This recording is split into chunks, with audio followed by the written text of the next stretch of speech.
Welcome to the What Really Happened radio show. Putting America first, second, and third. Here is your host, Michael Rivero. And aloha, America. Welcome to our show. It's Thursday, October 24th, 2013. Sure happy it's Thursday. Sure happy it's Thursday. Sure happy it's Thursday. Got a lot of stuff to talk about. Phone lines are open. 800-313-9443. That's 800-313-9443. Craig is sitting in our control room, twiddling the dials, managing the Truth Warp Drive, keeping us out of trouble, and ready to plunge his hand down onto that phone and answer it just as soon as you call in with your concerns, opinions, and points of view.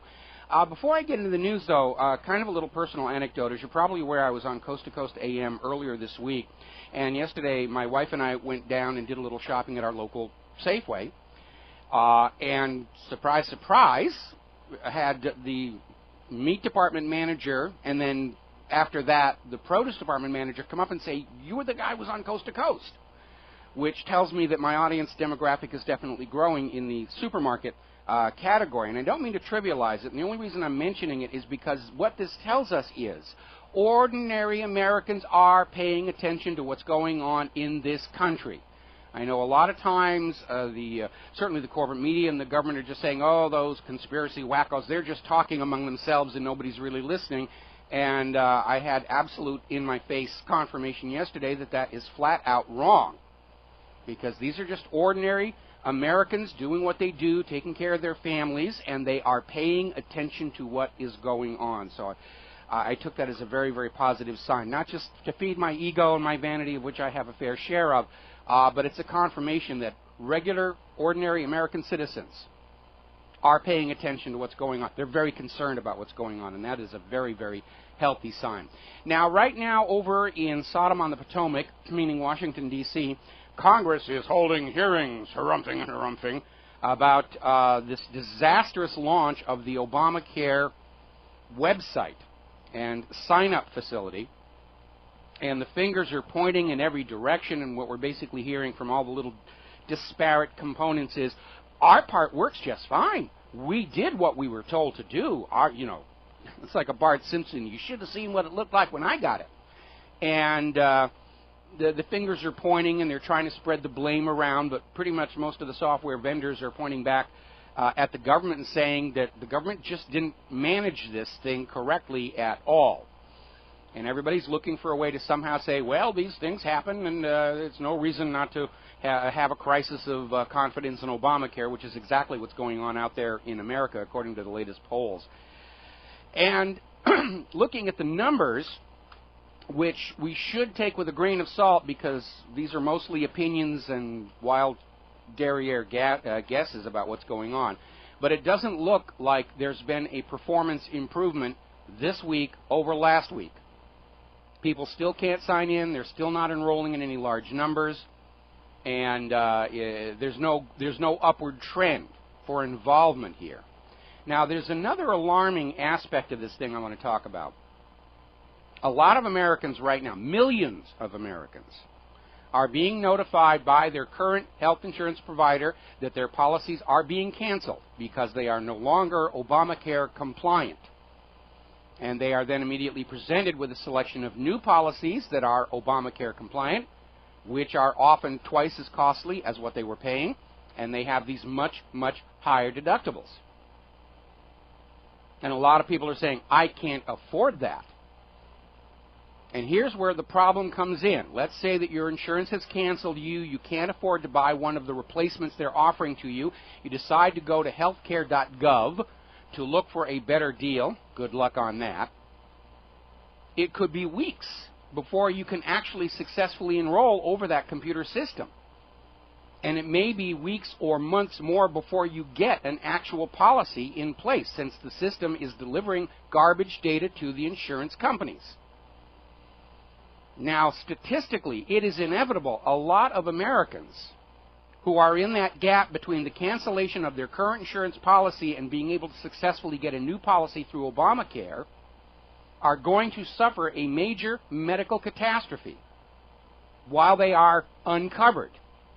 And this will destroy them. They'll be financially wiped out. Even though they've been paying for insurance, they've been playing by the rules, they've been doing what they were told to do, there is this gigantic gap in coverage that is being opened up by the failure of this computer system. And there's going to be a certain number of Americans that this will happen to, and they will be destroyed. Everything they've worked for their entire lives will be gone for this hideously expensive U.S. medical care. Remember, in this country, 60% of all personal bankruptcies result from medical bills. And I think Congress, if there's anybody from that grand old asylum for the aged and infirm listening to this show, ought to immediately fast-track a bill saying that your current health insurance cannot be canceled until you have a new policy in place to make sure the coverage is continuous. Because the way it's set up right now, people are getting kicked off their insurance. They can't get new insurance from the new system. They're wide open to something happening to them. Let's say that GMO tomato they have on their salad leaps up and bites their nose off or something. They're completely uncovered. Now, it's interesting watching the hearings, and they're still playing politics. They're all about finding scapegoats and assigning blame, and nobody's out there talking about actually finding a solution. In fact, they're trying to say, we don't really need to start over. It's not going to be 5 million lines. Everybody's making a big deal out of this thing. And I was looking at Henry Waxman, who was going on and on, trying to just somehow drop this onto the GOP. And it was going on and saying, well, the GOP was predicting doom and disaster, and this was not going to work, and we're having a few problems. But it's really nowhere near as bad as the Republicans were saying it was going to be, and therefore the Republicans are at fault here. It's pretty much of a reach, but we can see what's happening. The Democrats understand that a year from now, when we're coming up on those midterm elections, Obamacare is not going to be their flagship policy that they can campaign on. It is going to be the albatross hanging around their neck. And they're desperate to find some way to blame the Republicans for it. Because the reality is, for whatever reason the Republicans were calling for a one-year delay, they were doing the right thing. And Americans are seeing that. Now, in the Congress, a lot of Democrats are already starting to jump ship and say that they're willing to go along with a delay for the implementation of Obamacare until March 31st. Which, I'll tell you right now, from looking at this software system, it won't be ready to go on March 31st either. April Fools, not working yet. Meanwhile, Judge Napolitano is out there going along with this, talking about this new lawsuit that's the federal judge has allowed to move forward, that the IRS has been violating the provisions of the Obamacare law. And Judge Napolitano is saying, when this goes to trial, the IRS will lose this case. This could result in injunctions that could lock up the entire Obamacare program, and that will be a problem for all those Americans whose current insurance policies are being canceled. There's going to be a huge mess out there because people who have had and paid for coverage all along are all of a sudden being kicked off. Their next major medical emergency will destroy their lives. But it's a small price to pay to get these tax revenues flowing to lure new lenders for the U.S. government. That's what's going on here. Apparently, there are now an estimated 700 what are called cyber squatters, taking advantage of all the confusion and difficulty with healthcare gov. These are people who are setting up websites that look the same. Their URL is similar, or it's a misspelling that people will type in on a common basis. That's a very common way to hijack a site. In fact, people were setting up websites with misspellings of my website that led to porn and everything like that. And it's a huge problem. We've got to take a break for commercials. We will be right back. Aloha, America. Welcome back to the show. And we're talking about cyber squatters. And this is actually an old technique where somebody will find a popular website and they'll register a domain that is a slight misspelling of it and then put something else there so that people who are trying to go to site A, they hit a typing mistake and they wind up being sucked into something else. For a while, somebody was running a porn site that was one letter away from whatreallyhappened.com. So it happens a lot. And now apparently Hackers, criminals are taking advantage of all the confusion over healthcare.gov, and they're setting up all these, apparently some 700 of these websites. And I know what's going on. People can't get into healthcare.gov. They make a typing mistake, and all of a sudden it looks like they're in, and they proceed to immediately start giving all their personal information, banking information to these cyber criminals. Apparently the cyber squatter websites are running much better than the official government version. Maybe we should get these hackers and give them the contract to set this up. It could hardly be any worse than what the U.S. government has done.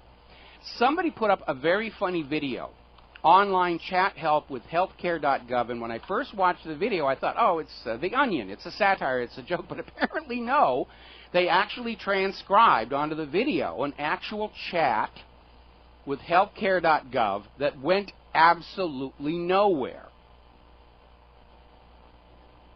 And it's just an illustration of what an absolute flustercluck this whole system has turned into be here. Former Obama chief of staff is saying the Obamacare rollout is a big embarrassment. That's like saying the Titanic hit a little ice, or the Hindenburg had a small problem with a lit match. It is a disaster. It's far more than an embarrassment. It's destroyed the credibility of the Obama administration to actually accomplish anything useful for the American people. Now, on whatreallyhappened.com, we have a link, and the exact headline says, DHHS link with Obamacare premium prices in every U.S. county. One of the big complaints about healthcare.gov is that you have to sign up and give all your information, and only then are you shown the prices of the insurance policies you will be offered. And a lot of people are hitting opt-out at that point. By following this link, and it's on the front page of whatreallyhappened.com, you will get the actual data table for Obamacare premium prices, and you can search down to your state and see what they're expecting you to pay. Now, this list does not include the deductibles, which is another factor you have to look at. But you can look at the prices before you even bother trying to sign up. And it's hideously expensive. And originally they were talking about, oh, health care will be affordable for everybody. Then everybody said, no, the prices are going up. And Nancy Pelosi was saying, we didn't say the prices weren't going to go up. But they're not going up as much as they might have been without Obamacare. So you should be grateful we're doing this to you. Boy. Another company has gone out of business voluntarily over Obamacare. Apparently, the Fox 28 was interviewing the owners of the Bonnie Doon Ice Cream Factory and said, basically, on top of rising production costs and declining economy and everything, the straw that broke their camel's back is the anticipated cost of the Affordable Care Act. This thing is damaging our economy. And it's another example of the government doing something that is bad for the nation solely to try and grab immediately some new tax revenues to float their little Ponzi scheme monetary policy along a little bit. Meanwhile, a lot of people are pointing out that Barack Obama is reprising his Sergeant Schultz impersonation, and if you don't know what I mean, you have to be sort of my age. There used to be a TV show called Hogan's Heroes, which was this comedy set in a German concentration camp. Heck of an elevator pitch they used to sell that one. But it was another way of keeping Nazis and Hitler and everything in front of the public eye for Israel's political gain. And there was an ongoing character there, Sergeant Schultz, whose response to everything funny was, I know nothing, I see nothing, I'm not even here. And we're getting that from Obama now. And he said exactly the same thing about the IRS scandal. He had no idea. He just saw it for the first time on TV. And now they're saying that he had absolutely no idea there was going to be a problem with this software system. Nobody told him. Golly gee shuckies. Well, Mr. Obama, you are the president. It is your job to know these things. You're supposed to be managing the government. That's what the executive branch is for, to execute the will of the Congress and the people, to get things done, to know when problems are coming. And instead we're getting, I had no idea. So either he's lying or he's totally incompetent, and in either case he needs to be taken out of that Oval Office, Congress. Now, Obama today right on top of the congressional hearings into the Obamacare website, decided he was going to have a new policy announcement about immigration. We have to have immigration reform right now. He's wagging the illegal aliens at us as a distraction. Change the focus, change the story. And by the way, for those of you who've been living in a monastery or a nunnery and you have not yet seen that movie, Wag the Dog, you really do need to look at it. It's a brilliant movie. Stellar cast. Very funny indeed. And it is a very accurate portrayal of perception management by politicians to deal with scandal. And it's very, very funny. And that's why we use the phrase, wag the whatever. And now Obama is wagging the illegal aliens. You know, pay no attention to the botched Obamacare system. We've got illegal aliens over here.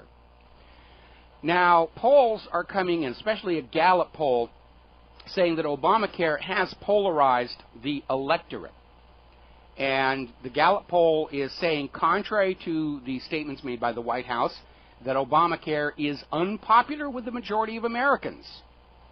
And the malfunctions at the website are creating distrust not just of the website, but the entire concept. Now, remember, we were hearing from Obama earlier in the week that, yes, the website has problems, but believe us, Obamacare itself is fine. It's great. It's the letter of the law. We must move forward. And I was saying on the show just yesterday that from the point of view of public perception, it's an all-or-nothing deal. It either works or it doesn't. And it doesn't work. And the Gallup poll is basically reinforcing that. Americans are dubious about the entire Obamacare system itself, because of the obvious displayed problems. Speaking of polls, another one that came out here, Washington Post ABC News poll saying that 78%, almost 4 out of every 5 Americans, did not miss the federal government during the shutdown. Life went on. The world did not end. The nation did not collapse. Personally, I would have preferred keeping the museums and national parks open and shutting down the military, the NSA, the CIA, the FBI, Congress, and the White House, because I don't think anybody would have missed those. But they were deliberately targeting for shutdown those things the American people want and in many cases need. Food stamp, payments to veterans. They were trying to punish us for refusing to go along with plunging future generations deeper into debt to keep that little Ponzi scheme going here. Now, yesterday we were talking about this story where Saudi Arabia is coming to loggerheads with the United States, ostensibly over the policies in Syria and Iran. And I was pointing out yesterday, because of the deep financial ties related to the petrodollar, that Saudi Arabia seemed to be taking an incredible chance getting into an argument with the United States over Iran and especially Syria, and that probably this story was just for public consumption and something else was going on related to money and Saudi Arabia's lack of confidence that the U.S. government is ever going to get its debt house or economy back in order. And as it turns out, this does seem to be the case. There's been a new development in the story. When we come back from these commercials, I will further elucidate. We'll be right back.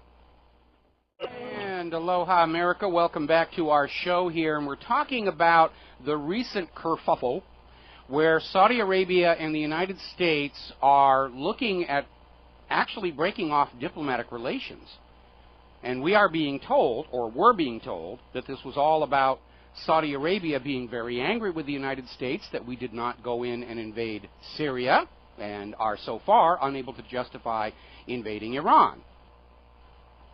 And it just didn't make a lot of sense, because under the petrodollar deal, Saudi Arabia agrees to sell their oil only for U.S. dollars, and they invest much of that money in the U.S. economy. Estimates are running somewhere between $400 and $800 billion of investment in this country is Saudi Arabia, including large amounts of treasury bonds, of course, which basically in a way means the U.S. government is selling the slave labor of your children to the Saudis. That's what a T-bond does. That's what backs up the treasury bond, future slave labor of Americans, where work product is taken away from them and nothing is given back. That's basically what that deal is all about here. And it really didn't make sense to me, because if the U.S. and Saudi Arabia get into a hostile relationship, it allows the U.S. to say, aha, we're going to freeze Saudi Arabia's assets in this country. We don't have to give that money back. So I think something else was going on. And the story that's emerging today is that China is now importing more oil from Saudi Arabia than the United States is. And what I think is going on is that China and Saudi Arabia are moving closer together, and that China wants to purchase oil from Saudi Arabia for the yuan. And this is very attractive to the Saudis because the yuan is a much more stable and reliable currency than the U.S. dollar is right now. And they don't want to have to go through the dollar where the U.S. is getting a piece of the action of all of that oil revenue. And so I think what's really going on is that Saudi Arabia is getting ready to walk away from the petrodollar deal, which would be a major hammer blow against the United States of America. And I think that's the reason why all of a sudden all over the independent media we're starting to see all these stories about Prince Bandar, you know, he's a bad guy, they're terrible people. They're even trying to bring back this idea that the Saudis were behind 9/11, which was an idea they were selling almost immediately as soon as 9/11 was over. And I think that's what's really going on here. Because the yuan is a stable currency, and the Saudis can turn around, send those yuans back to China, and get good manufactured products, which the U.S. doesn't really have any longer. Even our weapons systems are proving to be costly duds, F-22, F-35, and so forth. And I think that's really what's on the horizon here. Saudi Arabia is going to walk away from the petrodollar deal, and when they do it, so will all the other oil-producing nations. And that will be it for the dollar. There will be no foreign demand for the dollar if they don't have to get dollars to buy oil from the Middle East. And I think that's what's on the horizon. So now the United States has to gin up some way to justify invading Saudi Arabia. Because that's the agenda behind all these wars, into Iraq, into Syria, into Iran, is to continue to force these countries to sell their oil only for U.S. dollars. The reason they went into Libya. Libya wanted to sell their oil for the Libyan gold dinar. So another reason for this government to be thinking about a new false flag attack. Oh, it's the Saudis did it this time. The Iranian, Syrian, Saudi, Russian, Chinese terrorists did whatever it is they're talking about doing. We're getting these warnings from the FBI about a threat to the water supply of 4 Midwestern cities. There are missing nukes all over the place. We're really at a point where the government is in a situation where they have to get World War III going for real or collapse. And I think that's what's really going on with this Saudi Arabia situation. It's got nothing to do with Iran, got nothing to do with Syria. It has everything to do with Saudi Arabia preparing to walk away from the petrodollar deal. And that is going to be a major, major event. Meanwhile, speaking of China, they are very slowly moving out of U.S. Treasury bonds. They're just a little bit at a time. They're hoping it will go unnoticed. But at some point, it's going to become noticed that countries are getting rid of U.S. Treasuries, and then there's going to be a panic and a stampede. There's no way they can sell all of them without reaching that point. But they're trying to maximize or at least reduce the loss that they're going to take dumping these things onto the market here. Here in the United States of America, following hard on the heels of J.P. Morgan being fined $13 billion for stealing trillions from the American people, 9 more banks are now being probed by the Department of Justice over the crimes that were committed back leading up to the disaster of 2008 with the mortgage-backed securities. And apparently the banks that are being targeted for investigation include Bank of America, Citigroup, Credit Suisse, Deutsche Bank, Goldman Sachs, Morgan Stanley, Royal Bank of Scotland, UBS, and Wells Fargo are all being targeted for investigation regarding wrongdoing back then. Bank of America has already been found guilty on 1 count of fraud regarding defective mortgages sold by the Countrywide unit. The U.S. Department of Justice says they will seek up to $848 million, which is how much Bank of America's fraud cost Fannie Mae and Freddie Mac.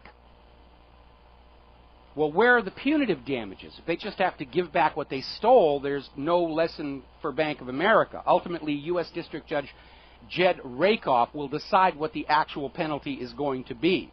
And I hope he doesn't have his home mortgage with Bank of America. But we're already seeing, even though the numbers look impressive to you and I, they're really wrist slap. J.P. Morgan's a good example. Oh, my goodness, they had to pay $13 billion for their crimes. Yeah, but those crimes made them trillions of dollars. They got fined. The spare change is what they got. Now, we were talking earlier in this week about a coming crisis in the European Union that might lead to default in November, and at the 11th hour, the European Parliament approved an additional 2.7 billion euro injection into the European Union's 2013 budget, which means, once again, they solved the problem by taking the people's money away from things the people need and giving it to the banks. But at least it's going to protect Wall Street from those credit default swaps, and that makes it all worthwhile. Meanwhile, Citi has a somewhat darker view. They're looking at the effects of austerity and this debt pyramid and this Ponzi scheme central banking, and they're basically saying that Greece is going into a period of devastation. That's the word they used. The debt spirals are unstoppable in Italy and Portugal, and that's absolutely true, because when you have that privately owned central bank issuing all the currency as a loan at interest, the debt grows faster than the available money supply. It is only a matter of time before you get into that debt spiral that leads to final collapse. Now, getting over to Syria, the chemical weapons inspectors are reporting they are on track to meet the key chemical disarmament deadline of November 1st. They have gotten amazing cooperation from the government of Syria, no cooperation from the hired mercenaries, of course. But they're saying they've got all the facilities, they're all being taken care of. The ability for Syria to produce more chemical weapons has been destroyed. So Obama is now looking for another justification to get the war in Syria going again here.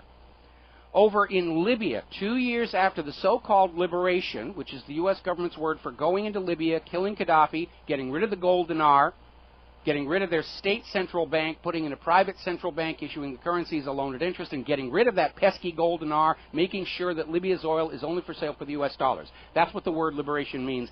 And Libya is now on the brink of collapse. Why? Because for the last 2 years, all commerce in Libya has to be carried out using banknotes borrowed at interest from their private central bank.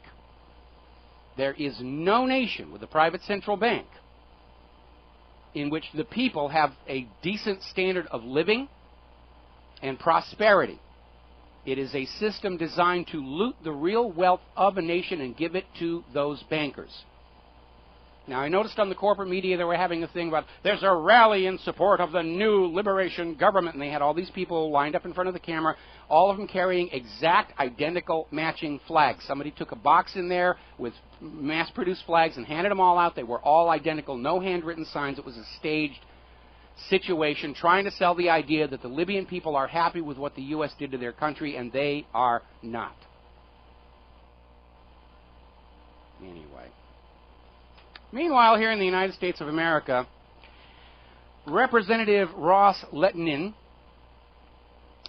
she's down in Florida, and she's one of the most rabid Israel firsters, and she's out there screaming that most terrorist attacks go back to Iran. They all go back to Iran. Iran is behind everything. This is a meme we're starting to see all over the web, and when we get back from this commercial break, I will explain exactly what's going on and why. Hi, America. Welcome back to the show. And we're talking about Florida Republican Representative Ross Lettinen, who is out there screaming that most terrorist attacks on the U.S. go back to Iran. Iran's behind all this evil stuff. And we're seeing this all over the web. And I've seen it posted on places like Facebook where I've gone in to point something out. We know that Netanyahu and the Israel firsters are out there trying to scream that Iran is a threat to the world. And yet history is against them, because Iran has not launched a war of aggression against another country in over 200 years. They certainly have not done so since the Iranian Revolution of 1979 that kicked out the U.S. puppet Shah. And people are saying Iran does not have a history of belligerency. So Israel's latest propaganda tactic is to say, well, Iran may be acting like they're peaceful for 200 years, but really, behind the scenes, hidden, they're the source of all evil and terror in the world. And Ross Lettinen was trying to say, you know, Iran was behind the bombing of the Marine barracks in Beirut that killed 241 servicemen. Well, that's who we were told was behind it, but we've come to understand that a lot of these acts of terror are false flags. Levant affair, carried out by Israel, blamed on Egypt. Attack on the USS Liberty, carried out by Israel, blamed on Egypt. 9/11, Israelis were involved in that, dancing Israelis, Mossad agents, blamed on Afghanistan and Iraq. It's how they do these things. And I would say that probably, especially with revelations that Abu Nidal was an Israeli asset, that Israel actually staged the hijacking that led to the raid on Entebbe, I would say that most of the terror attacks in the world track back to Israel as part of their by way of deception thou shalt conquer philosophy. But they're out there still trying to find some way that they're going to get the American people to support more invasions of more countries, and they're desperate to get into Iran, especially if Saudi Arabia is getting ready to walk away from the petrodollar deal. And the American people are tired of war. We're tired of the cost of the war. We're tired of living in a wartime economy. We're tired of seeing our kids come back from all these foreign nations that have been invaded in these cheap metal boxes with these made in China flags. We're tired of it. We've been in Afghanistan longer than we were in World War I or World War II. And now they're telling us they have to stay even longer and longer and longer. There's no end in sight. Remember the project for the new American century had it as one of their cornerstone philosophies that the United States was entering an entire century of war to conquer the world, to make the world safe for private central banking. Meanwhile, Israel is calling for more illegal settlements to be built in Al-Khalil, in the occupied West Bank. It's also known as Hebron. All of this a violation of international law and Security Council resolutions at the United Nations. But Israel just keeps on going. Let's go over to the NSA. This situation where Chancellor Angela Merkel has discovered that her personal cell phone was being hacked by the NSA is turning into a major diplomatic explosion all over Europe. And it turns out that much of the information about this did come from Edward Snowden's leaked NSA files, in which the phone number of her cell phone is in there. And this is another reason why I'm saying Edward Snowden should have movies made about him, not Julian Assange. Julian Assange leaked a few things to get himself some press. Edward Snowden really affected change here. And Glenn Greenwald, of course, is adding more and more nations to the list of people being spied on. Italy's the latest one. And the NSA's official response is, it's all nonsense. No, we don't spy on people. Really, we only spy on the bad guys. We only spy on the terrorists. And James Clapper is still out there trying to basically maintain a brave face and say, no, this is all silly. We wouldn't spy on anybody. We spend all that billions and billions of dollars of money only to look at terrorists. And yet we know they lied about claiming to have stopped 57 terror attacks before they happened. Zero evidence of any of it. The one real terror attack that was thwarted turned out to be thwarted by ordinary police work, and the NSA had nothing to do with it.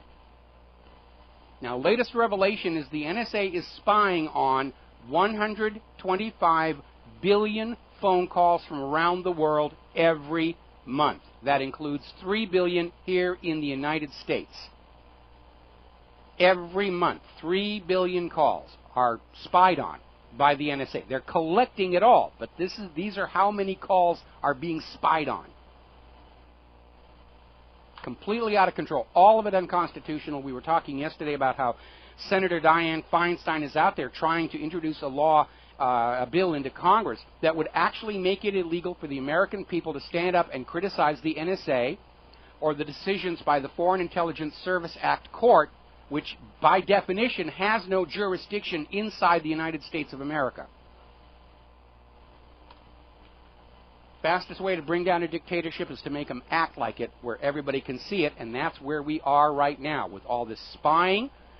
Feinstein's bill to make it a crime to stand up and say, I don't think the NSA has a legal right under the Constitution to spy on law-abiding citizens. You can't say that. You're going to Guantanamo. Speaking of Guantanamo, lawyers for some of the Guantanamo Bay detainees have gone public saying that the detainees are forbidden by the U.S. government to mention any maltreatment they have suffered while down there. Going into this kangaroo court military tribunal, they cannot go in there and refute their confessions by saying, I was tortured into saying that I shot down Santa Claus. And that, of course, is the key element of all their defense. They were tortured into saying, yes, I did X, Y, Z. And now the U.S. government is saying they can't go into this kangaroo court and say the confession was extracted under torture and I hereby rescind it. And the U.S. government is saying detainees cannot talk about it. They cannot file complaints under the UN Convention Against Torture because the torture is all classified. You're not allowed to complain to the United Nations about how we treat you. That's national security.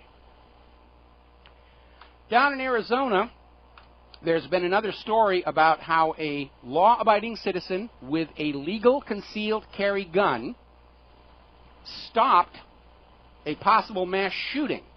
It was a man with a rifle, looked like he was going to go on a rampage. There was a citizen there carrying a concealed weapon, just put him down. Not going to see that getting headlines in the corporate media. They're pushing this gun control agenda yet again. They don't want to hear about people with guns stopping crime. They only want to get the bloody, rampaging, SSRI brain-melted kooks out there. Now, we were talking the other day about how police out in California had shot a 13-year-old boy who was carrying a toy rifle. And now witnesses have come forward to say that even after this boy was lying on the ground, and he died on the spot, by the way, the cops continued shooting him. Just stood over him and pumped another 6 bullets into this kid.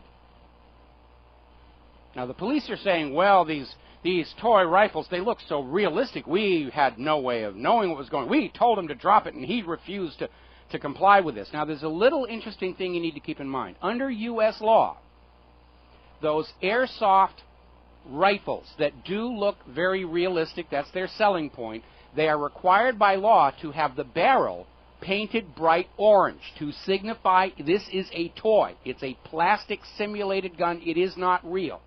So the police don't have this excuse of saying we thought it was a real gun. That orange stripe is there for the benefit of the police to know that they're just dealing with a kid who's got a toy. The police are also saying, well, his back was to us, so we didn't know how young he was. Completely out of control. Now, the corporate media is making a big deal about this horrible tragedy at Danvers High School. We're going to talk about that when we come back from Phyllis Schlafly and some commercials, because there is, as always, one question the corporate media will not ask about what's going on. We'll be right back. And aloha, Mary. My goodness, I need to replace this equipment. Aloha, welcome back to our show, hour number 2. Quick little note, I forgot to mention this at the top of the show. In our third hour today, Brandon Turbeville of Activist Post will be joining us to talk about Syria and Egypt and what's going on over there. Now, as we went into our top of the hour break, we were talking about this horrible tragedy over at Danvers High School, where this very popular math teacher was apparently stabbed to death by a 14-year-old student. And what is really interesting is they're going on, this student had only recently moved to Danvers, hadn't been there a long time, hardly long enough to develop a real lethal hatred against somebody. And of course, in all this news coverage, the story that nobody is reporting, the question nobody is asking is, what prescription psychiatric medication was this kid on? Because we know that diagnosing children with ADHD, which even the creator of ADHD said was a made-up disease to sell pills with. And these pills, in a susceptible segment of the patients, can trigger erratic, irrational, violent behavior. But the corporate media is dependent on big advertising deals from pharmaceutical companies. Congress did hold hearings into this problem and chose to do nothing because Big Pharma are generous campaign contributors every election cycle. And they're not talking about it. But we have to just take away all the other factors. This kid apparently didn't even know this math teacher that well. Why did he do it? They'll blame video games or something for it. Meanwhile, we're getting a story right now. Over in Tennessee, they have locked down the U.S. Navy base in Millington, Tennessee, after 3 National Guardsmen got into a fight, and the argument led to gunfire. Now, the shooting didn't actually happen on the Navy base, but for some reason they're locking it down. It's getting a headline treatment on the corporate media. And apparently these 3 National Guardsmen were having a discussion, and one of the guys pulled a handgun and shot the other 2. One in the foot, the other in the leg. Nobody died. But again, the question that has to be asked, were these guys on prescription psychiatric medication? The latest numbers we are able to get is that 20% of Americans, 1 out of every 5, are on these medications. And if you go over to ssristories.com, you will see thousands of documented cases of people who were on or withdrawing from these medications just all of a sudden flipping out and causing harm to themselves and others, or trying to cause harm to themselves and others. And those are only the cases that resulted in death or near death. It doesn't tell us how many people are getting into bar fights or getting into physical altercations with their significant other because they're on these medications. And I know this is serious because I had a problem with these many, many years ago when I was going through the breakup of my first marriage, and I was seeing my doctor for a completely unrelated issue. And she says, how are you dealing with the breakup of your marriage? And I said, I'm not entirely cheerful. And she said, here, let me write you a prescription for whatever. And I don't remember exactly what the medication was. And for 3 weeks, I felt great. I was fun to be with. I was being invited to parties. And then the 4th week, there was just this horrible backlash. And I'm never going to touch those things again. So I know it's a problem. It could very well be one of the reasons we're seeing this insane police brutality, because there was a study down in Florida that showed police officers are using these medications higher than the national average.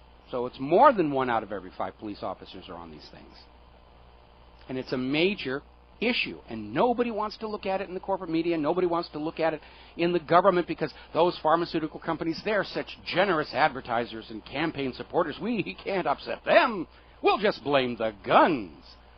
And of course, here we have National Guard, the militia, that the gun grabbers like to say they're supposed to have guns, and they're shooting each other. Anyway, little question being raised about the way the Sandy Hook situation has devolved.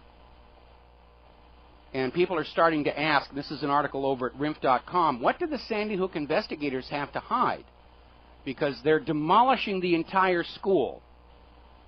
They're not just patching the bullet holes in the wall, they're destroying the whole place and rebuilding it, huge amounts of money.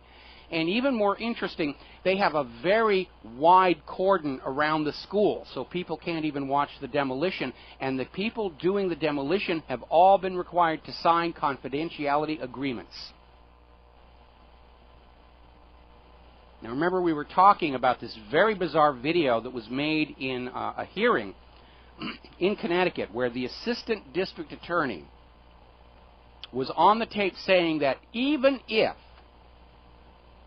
Adam Lanza was triggered off by the medication he was on, that was not useful information for the public to know, because it's just one case, and we don't want to discourage people from buying and taking that medication.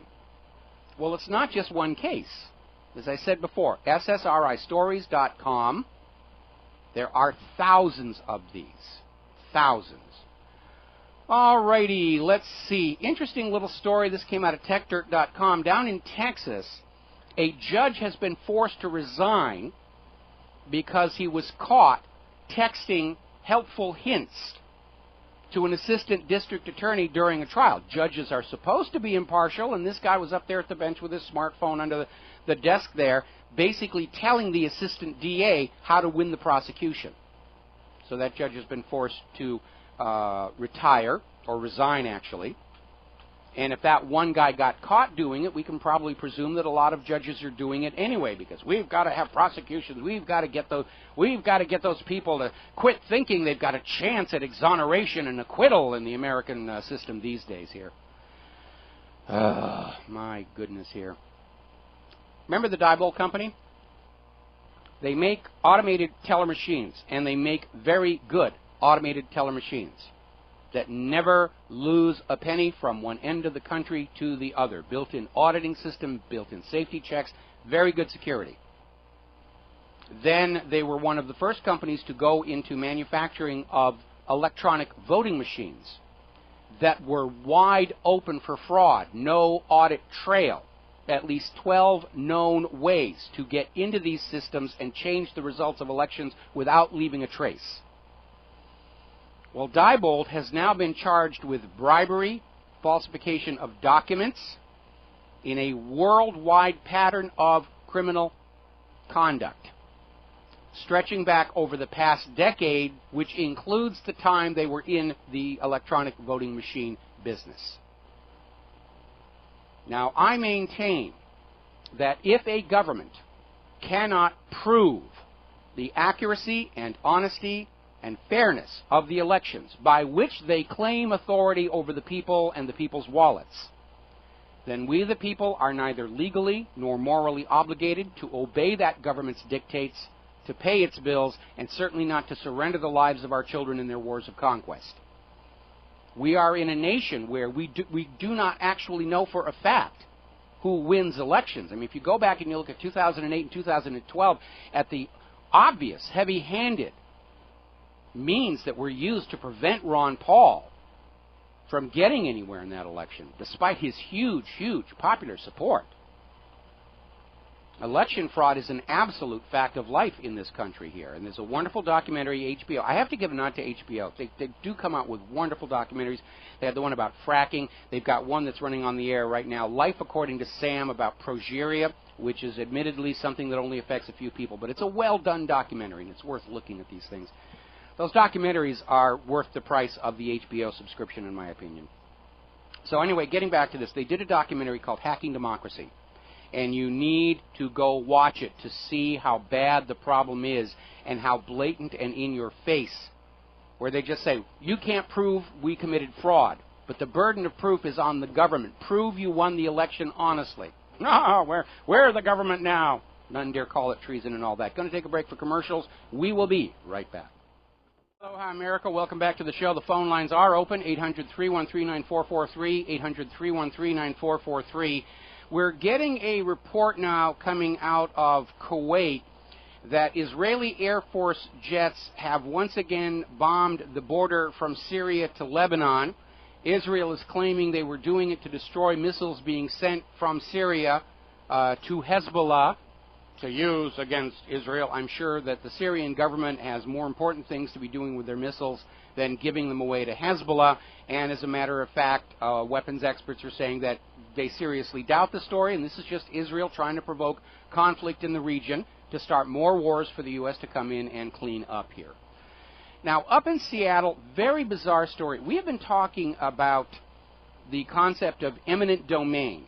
This is a principle under U.S. law where if the U.S. government or even local governments need a particular piece of property for the public good, that they will come in and basically force the owner to sell, usually at a discounted price, and use it for whatever they're going to do. We have started seeing abuses of that principle, where it used to be they would take your land for a highway or a public building, and lately we have seen eminent domain being abused where there'll be this nice piece of property in an ideal location, and they will take it and turn it over to developers to put up a shopping mall on it because the shopping mall will generate more tax revenue, which is not what eminent domain was supposed to be for, but it's being used. Now we're getting this very bizarre story where the Seattle City Council voted unanimously earlier this week to use eminent domain to force this 103-year-old owner of a parking lot to sell it to the city of Seattle so they can turn it into a parking lot. That makes an incredible amount of sense, don't you think? Well, what it really comes down to is the city of Seattle wants to get the parking meter money. Don't let the legitimate owner of the parking lot get that money. No, Seattle, we've got to get that money now. And it's another indication of how governments have become so desperate for money. Law, morality, ethics, all out the window. All considerations for society fall before the need for additional income here. Now, Pope Francis, I sort of blow hot and cold on the guy. When he first came out, he said that atheists can get to heaven through good works, and then backed off and said, no, the only way to heaven is through the collection plate. Was talking about money should be the servant of the people, not its master, which I certainly agree with. Pope Francis has now announced that he will not meet with Benjamin Netanyahu. And Netanyahu's office is throwing the usual tantrum about that. And, of course, earlier in this week, the Pope kicked out this bishop up in Germany who had spent millions in church funds for this, literally a palatial estate to live on. And I agree with that one as well here. Now then, let's see. The New York Times intensifies its rhetorical attacks against Russia. There's a lot of Russia bashing going on. They're seizing on every little foible or difference in our societies to say Russia's bad and we're good. Obviously, I share people's concern about the treatment of gays in Russia, but it is their country. And the U.S. does not have dominion over the entire world. And it may have thought so, but that's certainly on the wane right now.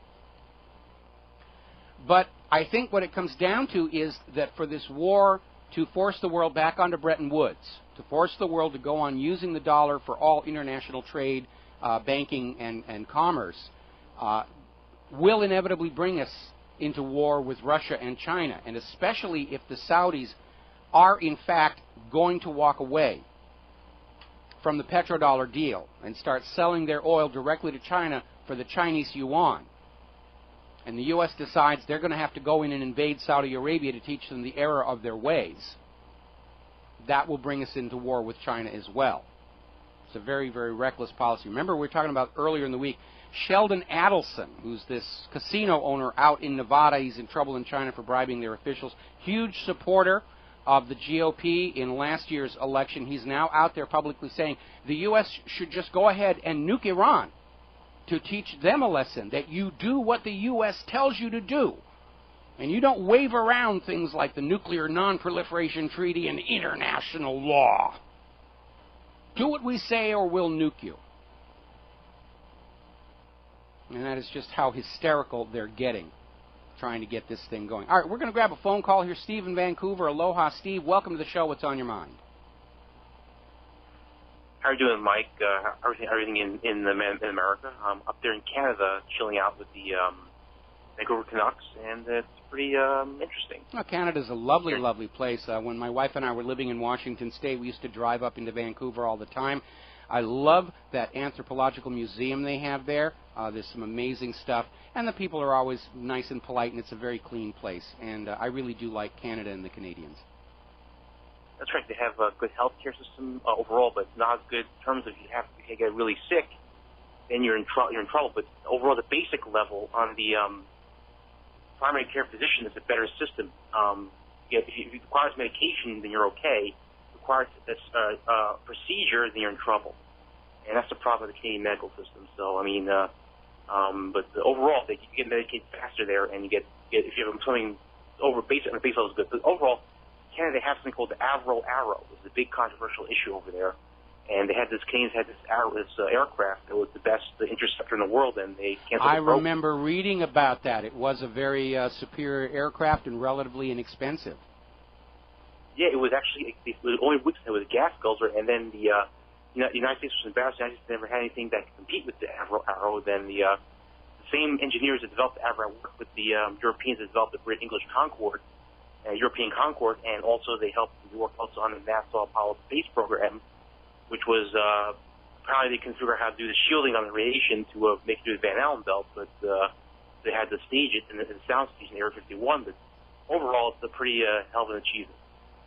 Yeah, it was. No, they've done some amazing things up there. They don't spend anywhere near as much money, but they spend it much more carefully. Whereas Waterloo University, amazing school. Waterloo, they let you keep your inventing, encourage the patent, and keep your own innovation. Waterloo University. college, like an engineering type, like Caltech in some ways. It's a very good education system, man. It's free. It's a free education system up there, and they charge you based on need, and basically, and people, you know how much I know all these middle class Americans, they're having all these sticker shock with education costs, spending like $500,000 to educating your children, $1 million to children. They're going to serious. And in the American university system, anything that you invent and develop as part of your studies, the patent is owned by the university. Again, it's all driven by money and greed, and these poor kids are coming out of this school with $100,000, $200,000 in student loan debt, and the jobs they were assured would be there to allow them to pay the debt back simply aren't. We've got PhDs serving food in fast food restaurants down here. There should be a jubilee. The government the government gave the big banks a break. How many give students a break? Students should get a jubilee, a reduction in student debt. These people are adding to the economy, a lot of them. Why should they be on the hook for $1,200,000 in debt? People can't become doctors anymore, and even in that, which is a medical profession, they won't become doctors anymore because there's no much money. There's too much debt. A lot of average people become a doctor and $300,000 in debt. So fewer and fewer people are going to med school. So they have to bring more. Yeah, but you go through medical school. You come on out there, and the hospital's getting the major profits from your work. The insurance companies, the malpractice insurance companies, are getting it.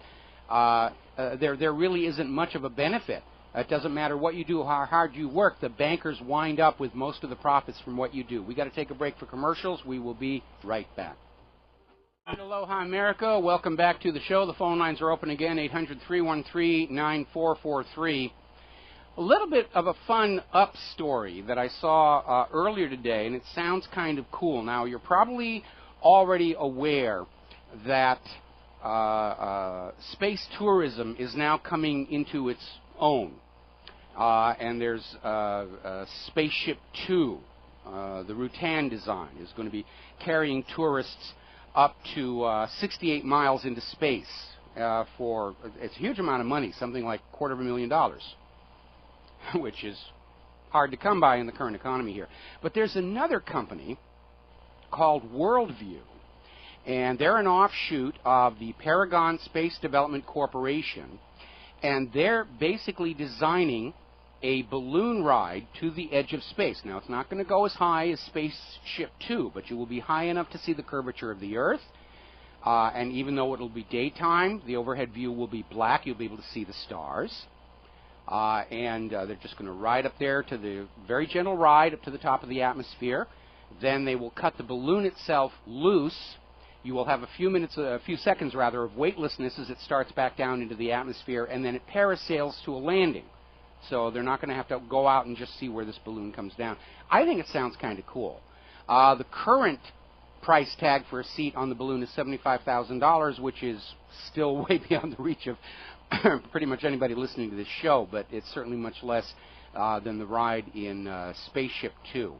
But it is a good creative approach to the issue of getting things up there to the edge of space. And, of course, longtime listeners know I'm a big fan of space technology and getting off the Earth and all that sort of fun stuff. So I saw this and it was kind of a little bit of a tickle to see that go on there, I sure hope I get that letter from the Publishers Clearinghouse. Now then, very interesting story. We talk about military waste and how the government will spend all this money on stuff and then it's just handled badly. We were talking about these two underway support ships that were built at a cost of $300 million, and then immediately, before they were even put into service, they were sent to the scrapyard. Just incredible amounts of waste. And there's a very interesting story about the USS Forrestal, which was the very first supercarrier built for the United States Navy, and it is infamous for this terrible accident that occurred on the flight deck back in 1967, where there's a couple of different stories, but it involves a very young John McCain, a reckless practice called wet starting, the cooking off of a bunch of Zuni rockets stacked on the deck, and killed 134 men, injured 300. But the Forrestal basically did what it was going to do. It's reached the end of its lifespan. Apparently they couldn't find a museum to take it, and they wound up selling it off for scrap for the grand total of 1 cent. Now, I understand if you can't find somebody who wants to take on that ship as a museum. It's going to be very difficult and costly to clean it up and make it safe for tourists to go through. But the metal value of that ship is certainly worth far more than a single penny. So somebody got a sweetheart deal on this. Anyway. Now then, I want to spend a little time talking about the Carbonazis. And I did get a lot of email from my coast-to-coast appearance about that, saying, no, global warming is real. It's the greatest challenge facing our present age. The world is going to be doomed. One of the major claims put forward by the Carbonazis is that global warming will result in more severe storms, which is not scientifically true. What causes storms is a temperature differential. And you can get severe storms just as powerful by upper atmosphere cooling as you can by surface warming. And the proof of that is out there in the solar system. You look at the gas giant planets, Jupiter and Saturn, you will see these monster storms larger than our entire planet operating at temperatures hundreds of degrees below zero. But notwithstanding, that's one of their big arguments, and as a result of the renewed push to sell global warming, the Carbonazis earlier this year were predicting a tremendously powerful Atlantic hurricane season. There are going to be major storms and major hurricanes because global warming, the world is getting warmer, and it turns out the predictions, once again, completely fizzled. That it's actually been a very, very mild Atlantic hurricane season. Now, that's bad news for those of us out here in the Pacific because for some as yet not understood reason, when they have a powerful Atlantic hurricane season, things are pretty calm out here in the Pacific. And when they have a very mild storm season in the Atlantic, we tend to get them really heavy over here. And nobody really understands why, but that's sort of been the historical trend. So we're going to batten down the hatches here. But once again, we're seeing these so-called climate weather experts are not able to come up with a prediction that's good for a couple of months. And yet they're still out there saying our predictions for global warming for the next 100 years, you should believe them and you should give us your money. And it is about the money, and I'll tell you the most obvious proof of that. If they really were just concerned about salvaging their reputations or saving the Earth, they would look at the very obvious evidence that the warming has stopped and a cooling period is set in, and they'd stand up and say, see, we succeeded, we stopped global warming, are we not great? And they would all go on to other endeavors.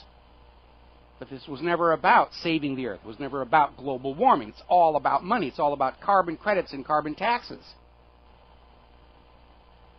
Al Gore ended his race for president with a net worth of just over $1 million. And today he's worth something over $100 million. He's done really well with this whole pushing of global warming and carbon credits and carbon taxes. And right now, the U.S. government, because they are not getting this sudden surge of new tax revenues out of Obamacare, they're leaping back onto global warming. John McCain is out there saying, we've got to do this. It's time to put a price on carbon. They're back to selling this thing again. Meanwhile, the science continues to mitigate against them. There is a record winter ice cover down in Antarctica.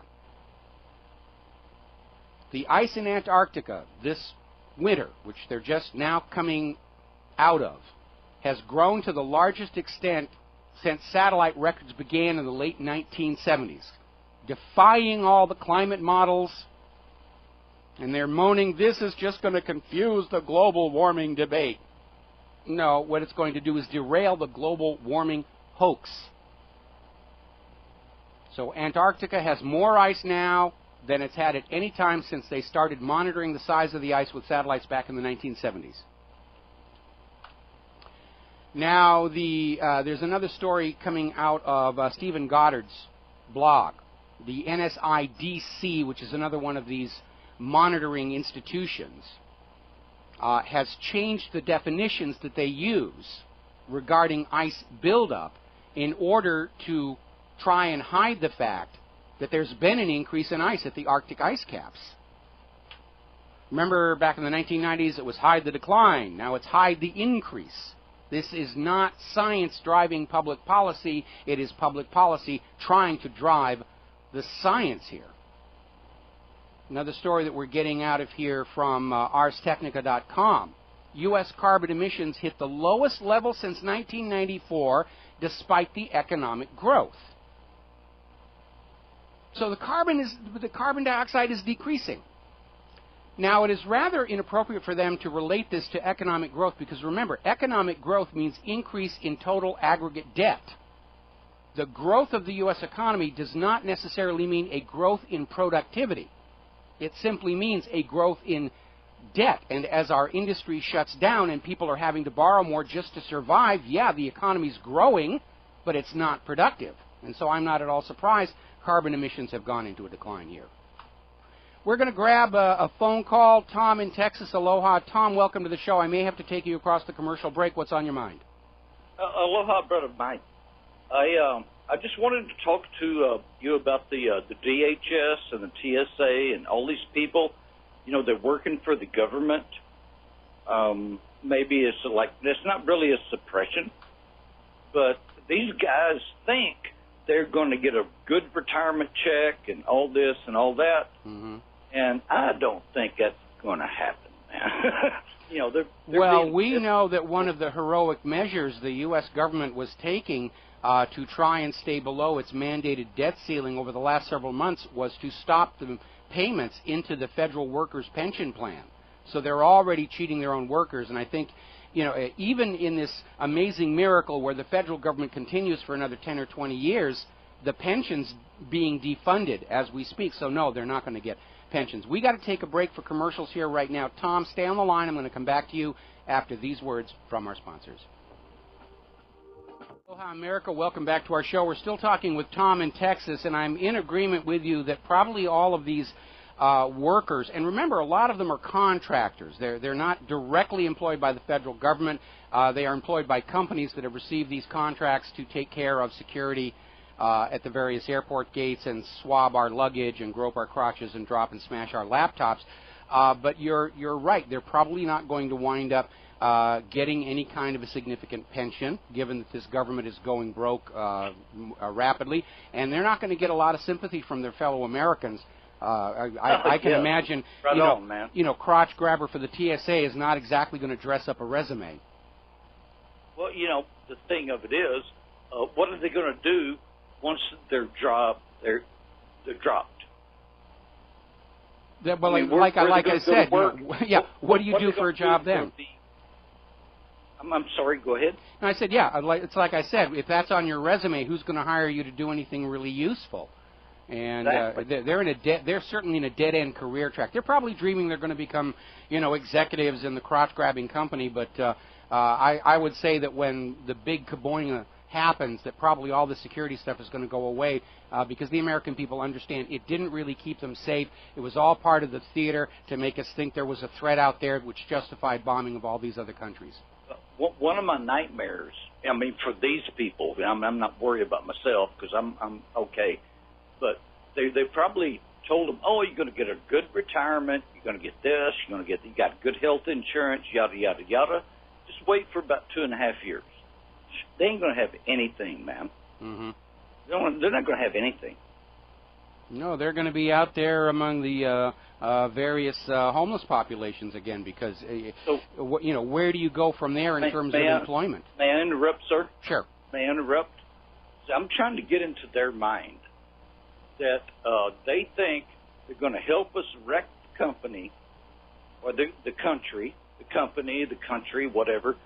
They're part of the problem. And they think they're going to benefit from it, but they're not. They're going to be trashed off. They're going to be thrown out like garbage. Absolutely agree. Absolutely agree. Okay, well, thank you, Brother Mike. Okay, and we're going to switch over to Michael in North Carolina. Aloha, Michael. Welcome to the show. What's on your mind? Hey, aloha, Mike. Just one real quick thing I noticed this week, which had me in stitches, is the guy that calls into you that has very specific viewpoints, but when you add your commentary, he'll always admonish you for interrupting. I just find that funny. He's calling into your show.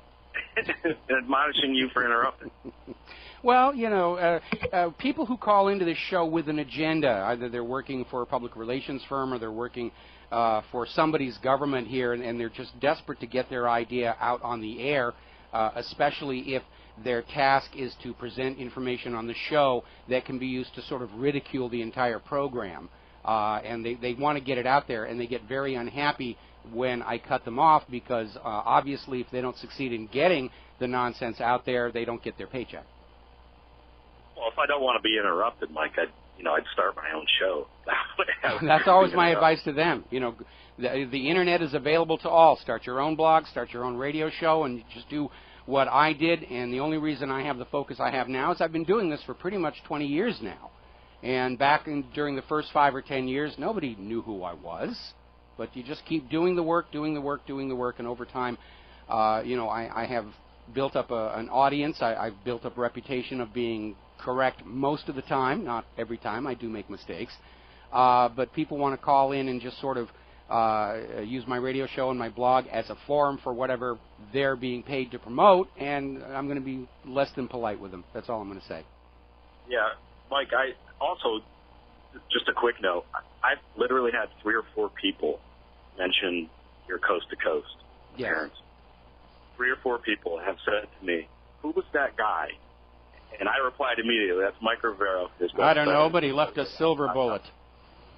Yeah. Hey, real quick on the Kennedy assassination, coming up on the 50th, I routinely have a file that I haul out at the anniversary every year, and was digging through the Warren Commission report and found something that I had forgot about that was pretty poignant, and that's the murder of J.D. Tippit. Yes. So Oswald just killed the president, supposedly. He goes back to his rooming house.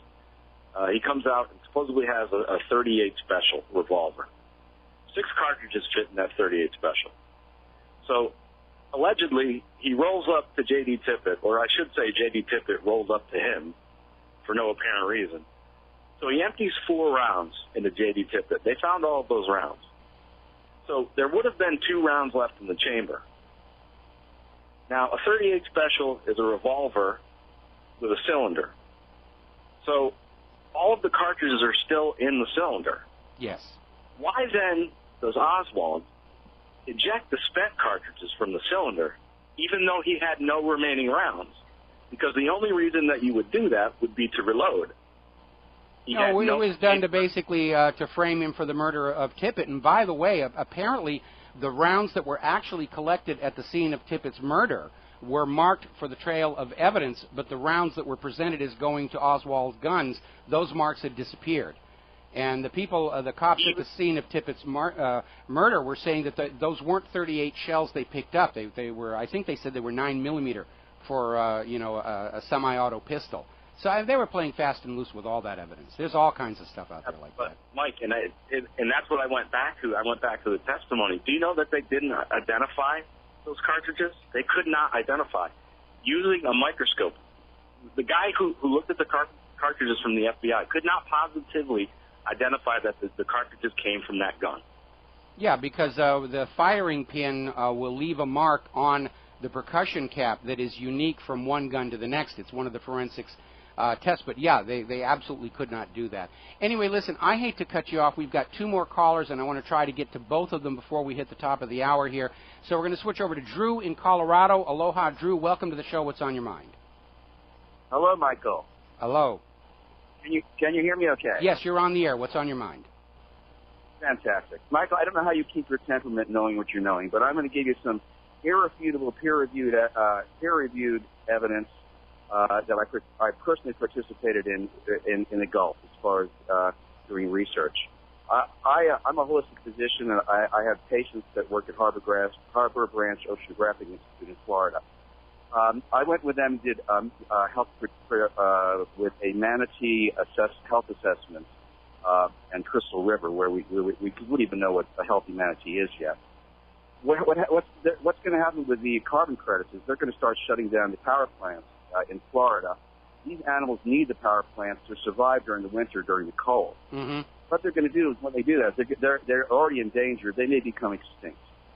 What's happening in the Gulf because when I was there, I worked with 30 vets from Marine World, all people from OSHA. You know, they know what's going on. I got okay. I hate to cut you off. We're running out of time here real quick, but down in Australia, they've discovered that power plants are actually a boon to aquaculture, and they set up fish farming in the outflow from the plant because the increased heat stimulates growth and productivity, and I don't know why we're not doing that here in the United States of America. Hi. Okay, Drew, you want to call back? Sure. Want to call back next hour after our Sure. guest, and we'll continue this. We need to go to Chris in Las Vegas before we hit the top of the show. Chris, aloha. What's on your mind? Aloha, Michael. Aloha, Michael. You're on the air. What's on your mind? Well, I'm on who, what, and why.com, whowhatwhy.com, and there's a very interesting article by Russ Baker talking about Bush and the JFK hit, and relating Mr. DeMorenshield, a longtime associate of the Bush family cabal from before they came to this country, a Belarusian sort of individual. Yes. And I think it was taken into consideration. It's a rather extensive article, along with Judith Mary Baker, the author of Dr. Mary Monkey's new book coming out called Me and Lee, referring to Lee Harvey Oswald. Okay. I think we all get a much clearer picture of what really went on behind the scenes related to... On the contrary, I think the reason we're seeing this flood of books is to try and confuse the issue and prevent us from seeing who were the ultimate benefactors of the assassination, like the Federal Reserve. We got to take a break for Phyllis Schlafly and commercials. We'll be right back with our on-air guest, Brandon Turbeville, after these few words. Aloha, America. Welcome back to our show, hour number 3. And joining us on the air this hour is Brandon Turbeville from Activist Post. And Brandon, aloha. Welcome to the show. Thank you for spending time with us today. Hey, Mike. Thanks for having me on. Well, the reason we were going to have you on is you've been doing a lot of writing and research about what's going on both with Syria and with Egypt. And let's start with Syria first. What's the latest coming out of there? I mean, we already talked about earlier in the show, the chemical weapons inspectors are saying they are on track to meet the November 1st deadline to identify and neutralize all the capability for Syria to produce chemical weapons. They're getting huge amounts of cooperation from the government, no cooperation from the hired mercenaries. What's the latest you're hearing on this? Well, that's pretty much what I'm hearing, is that things are going according to plan. Of course, the death squads who are operating, as you said, are doing everything that they possibly can to throw a monkey wrench into the process. That doesn't seem to be working at this time, though. I mean, everything is going to schedule. The chemical weapons are supposed to be moved soon and then destroyed. Of course, what's concerning, though, is that there is some we've had these situations where chemical weapons were originally the ridiculous red line that we were hearing about from Obama and Skull and Bones John Kerry, and then we started to see these false flag operations, these chemical weapons attacks that took place in Khan al-Assal and in Ghouta most recently in August. And they got bigger each time, and this was all used as a ploy to drum up support for military action against Syria. But now we're hearing more whining coming out of the Israeli camp about biological weapons, claims that Syria has biological weapons. And this may or may not be the case. There is evidence that they do, and there's also evidence that they don't. That has to be looked at further, but of course Israel has its own biological weapons. Many countries have their biological weapons. We're talking about things like diseases, right? Like smallpox weapons that could be used and blown up. So, one would hope that this new banter about biological weapons and chemical weapons, there's a difference, are the only things that are really being discussed and taken care of right now with the current agreement, that the new talk of biological weapons does not proceed to turn into a biological weapon false flag, and that's a concern because this is the trend that we've seen. We've seen talks of atrocities, and then we've seen atrocities perpetrated by the death squads and then blamed on Assad. We've heard talk about chemical weapons. We've seen chemical weapons attacks perpetrated by the death squads and then blamed on Assad. We're starting to see a pattern unfolding here. So one hopes that this biological weapons line is something that's abandoned fairly soon. Well, what would mitigate against that is the fact that the population of the United States and pretty much the entire world recognized that the claim in August that Assad had been behind that particular attack did not make any logical sense. Now, a piece of advice we're always giving to our readers and listeners, when you are being told something by the government, by the corporate media, is to look for what should be there and is not, as a way of revealing that you're being fed a fairy tale. And what should have been in that story and was not was a motive for Assad to do something that incredibly stupid. Because the story coming out of John Kerry and Barack Obama was that Assad carried out a chemical weapon attack against women and children of his own Alawite supporters virtually in front of the UN chemical weapons inspectors on the day they arrived. And it certainly serves no military objective, and it certainly did not help him politically, and that was why it just simply did not make any sense at all. And if you go back earlier in the year, one of the earlier chemical attacks where the United Nations inspectors had been allowed to determine who was at fault, they had come back and said, yes, it was the hired mercenaries posing as rebels that had been behind the attack, and a lot of people were scratching their head because this time when the inspectors went in August, they were specifically ordered only to confirm the presence of chemical weapons, and they were told specifically, do not try and assign responsibility or culpability. That will be decided politically, which, again, the story didn't fly.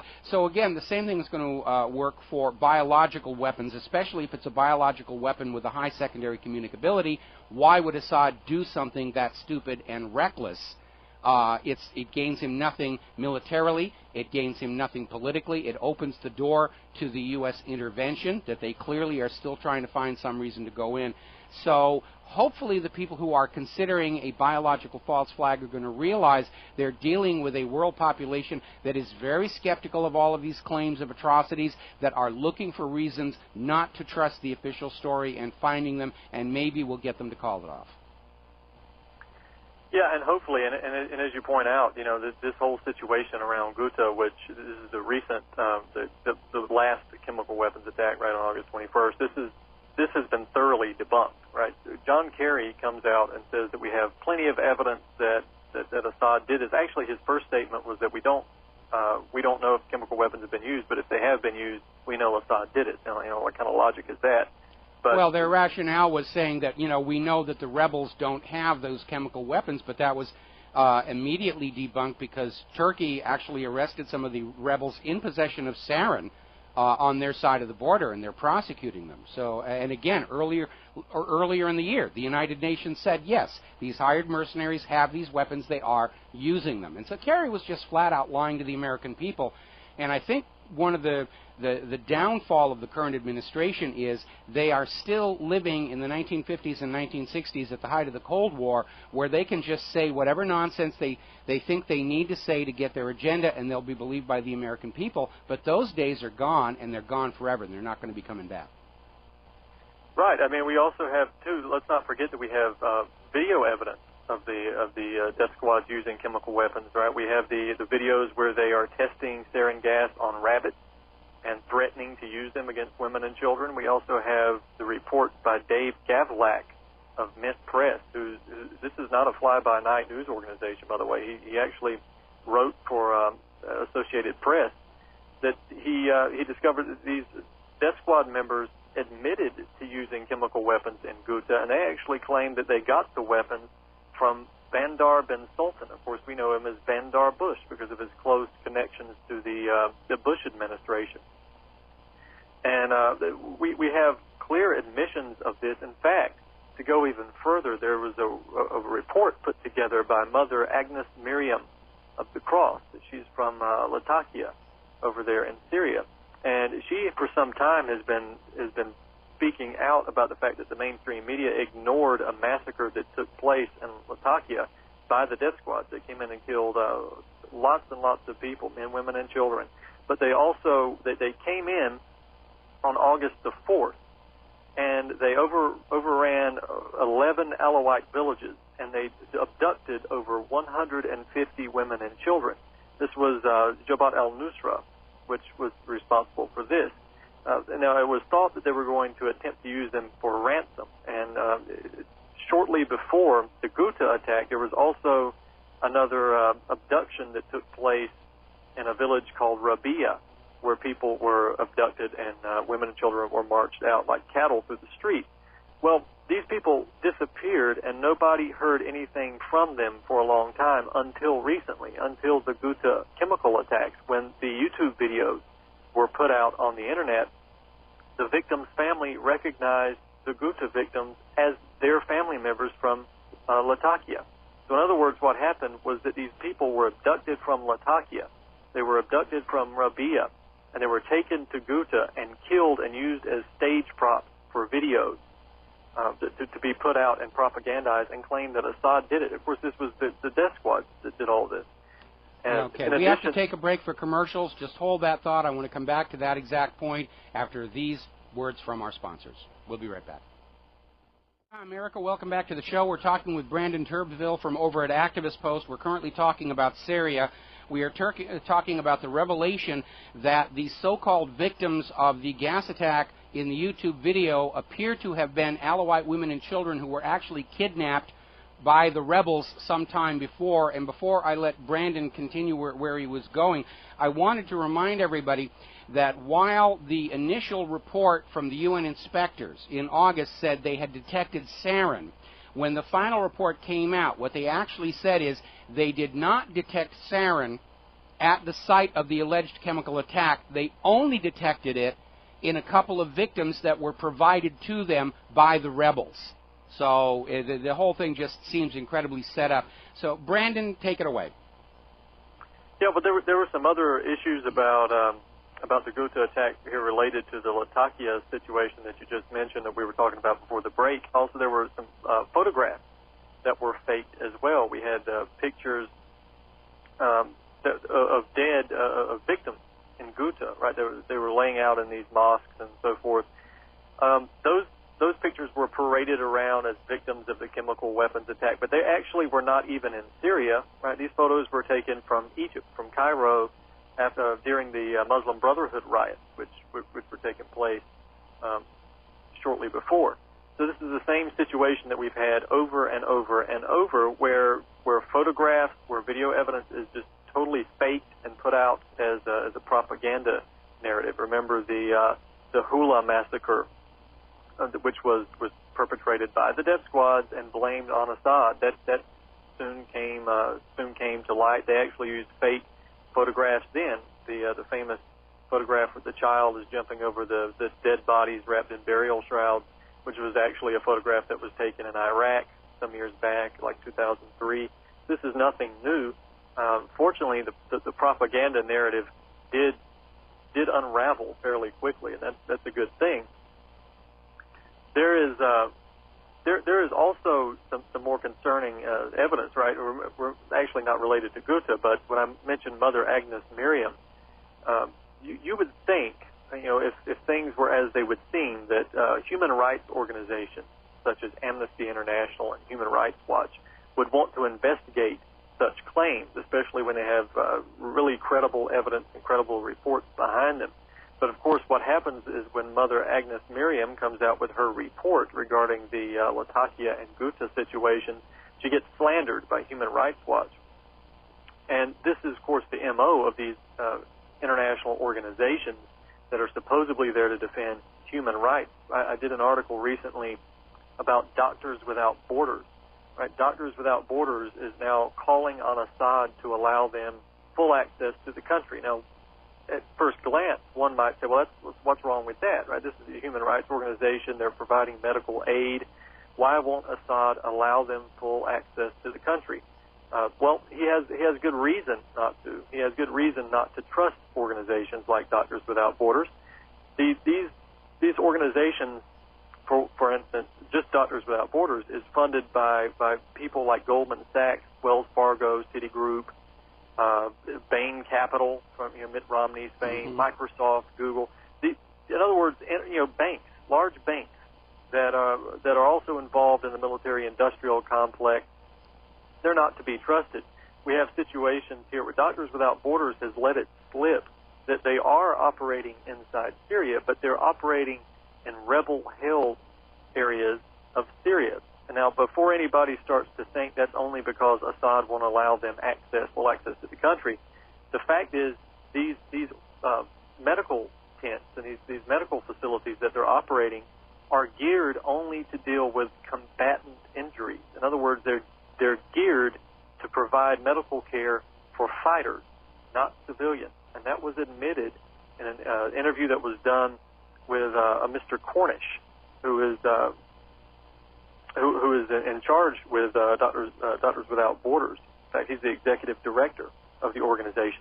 He mentioned that in an interview with NPR, where he openly admitted it's very difficult for civilians to even find care because it's primary care for fighters, for the death squad.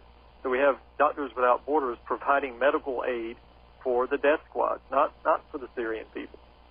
Well, yeah, I want to step back to the attack in Ghouta in August, and another very obvious sign of fraud, of course, is we were seeing photographs of people who were being treated and cared for because they'd been injured in the chemical attack. We were being told sarin, sarin, sarin, sarin. And the problem with that is that if somebody is exposed to sarin gas, they themselves become contaminated and present a threat to caregivers. So, again, looking for what should be there and isn't in these photographs, we did not see the caregivers wearing any kind of protective suits. They were wearing rubber gloves and maybe some breathing masks, but the reality is touching people who've been subjected to sarin gas would have contaminated the care workers with sarin as well. And so there should have been biosafety suits of some kind on those people, and there weren't, and yet none of the caregivers were succumbing to sarin poisoning. It was another way that we knew this was all being faked and it was all being staged. Yeah, and then we even have situations where videos are either going up too early or at least going up at a time where it would almost be impossible to get a video recorded and uploaded to YouTube in that time period. The only evidence that has actually been provided, right, that we can actually hear about and see, from what I can tell, is that Skull and Bones Kerry stated that there was an intercept of a conversation between the head of the Syrian Chemical Weapons Unit in Ghouta with higher-up commanders, where they were demanding, in this conversation, they were demanding to know what had happened in Ghouta. Right? This is the information. Now, first of all, it was intercepted by the Israeli Defense Forces. That's not exactly a credible organization whenever you're talking about presenting evidence. Mm-hmm. But the fact that they're demanding answers as to what happened in Ghouta, right? Let's assume that this conversation is real. What does that prove? Well, to me, it proves that the commander didn't know what was happening in Ghouta, right? That he wasn't in charge of it, because he's asking the question, what is happening on the ground? So if he ordered it, he would have known.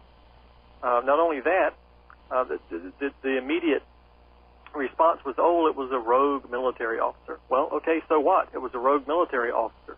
That doesn't mean that Assad ordered it. That if it's a rogue military officer, it means he's taken a vastly different approach than Syrian military procedures. So the whole narrative does not add up at all. I would add one more thing to that, because I would presume that Assad, because he knows of the terrible political price he will pay for the use of any chemical weapons, is going to have those things locked up pretty good. They're probably taking as careful control regarding access to their chemical weapons as the United States does.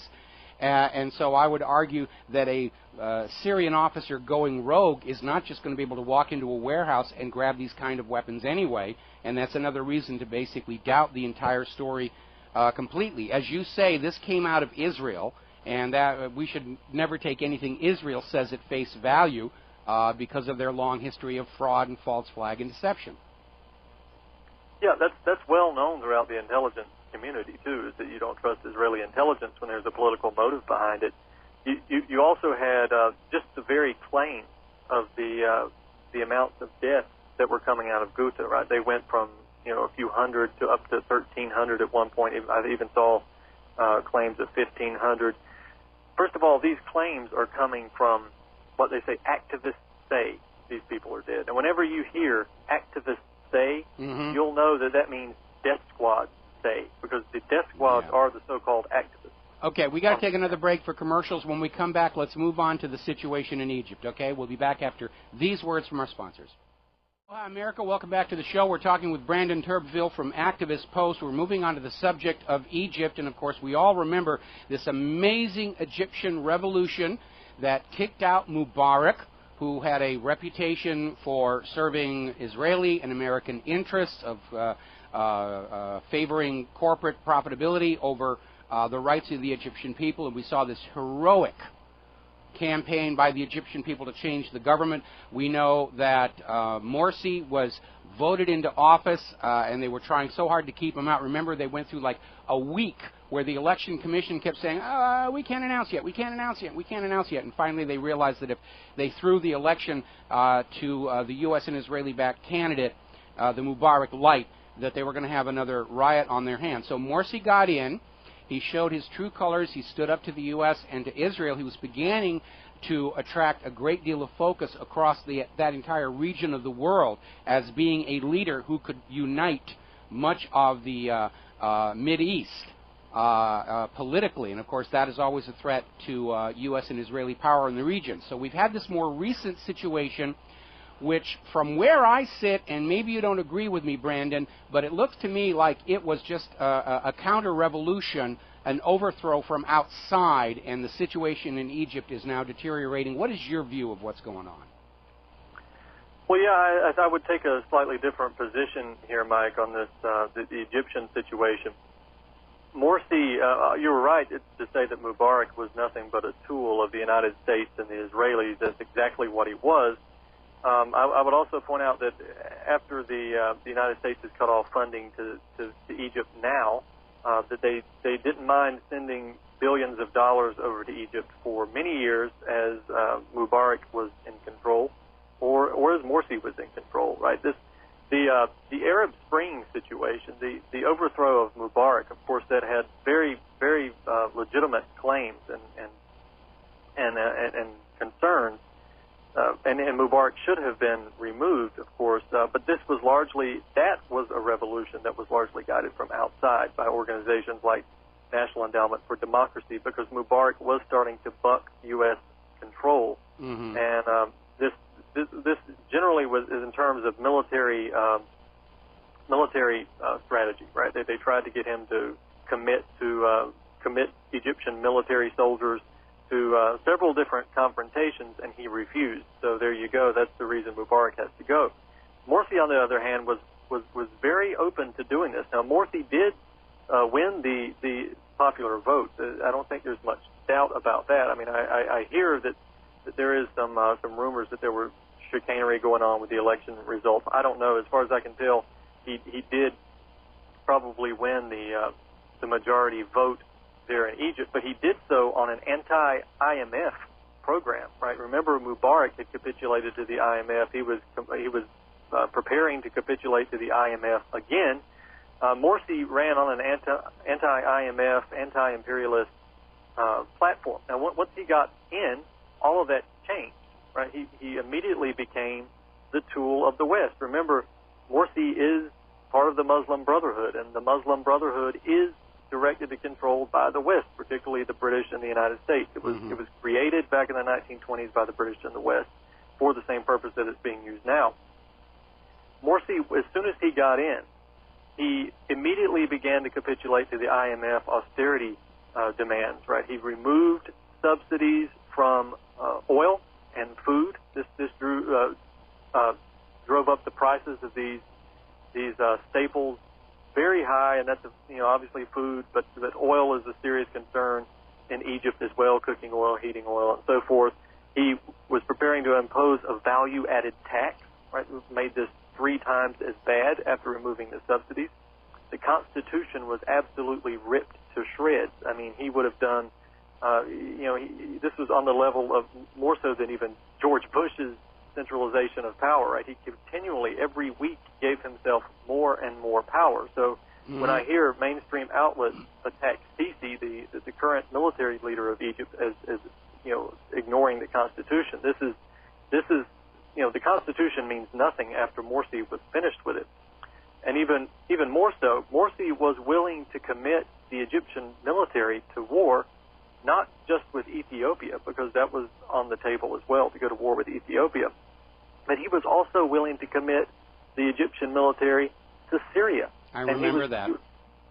Yeah, so this is the Morsi government, right? This is the American toady, if I've ever seen one. This guy. Now we have the biggest protest as a result of this in Egypt in history, as far as I can tell. Mm-hmm. And Morsi was overthrown by the Egyptian military, right? So we have Sisi in control now. So what does Sisi do? He puts out the communique that the IMF capitulation is going to stop.